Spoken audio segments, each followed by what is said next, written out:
السلام علیکم پیارے دوستو، میں امتیاز علی رند۔ ایک شادی شدہ خاتون کو کچھ سالوں کے بعد خیال آیا کہ اگر وہ اپنے شوہر کو چھوڑ کر چلی جائے تو اس کا شوہر کیا محسوس کرے گا۔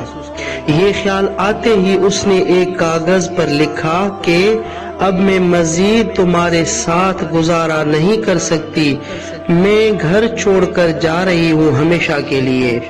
شوہر کے آنے کے وقت وہ کاغذ ٹیبل پر رکھ کر رد عمل دیکھنے کے لیے پردے کے پیچھے چھپ گئی۔ شوہر آیا اور ٹیبل پر پڑا کاغذ پڑھا۔ تھوڑی دیر بعد خاموش رہ کر اس نے کاغذ پہ کچھ لکھا اور پھر کسی کو فون کرتے ہوئے کہا کہ آج میں آزاد ہو گیا۔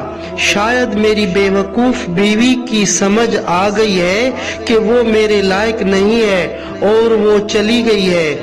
تھوڑی دیر میں سامنے والی پارک میں آ رہا ہوں، تم بھی آ جاؤ۔ اور شوہر باہر چلا گیا۔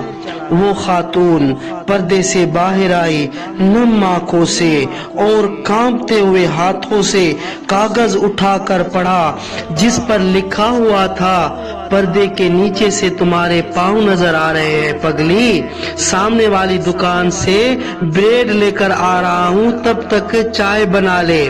میری زندگی میں خوشیاں تمہارے آنے سے آئی ہیں، آدھی تجھ کو ستانے کے لیے اور آدھی تجھ کو منانے کے لیے۔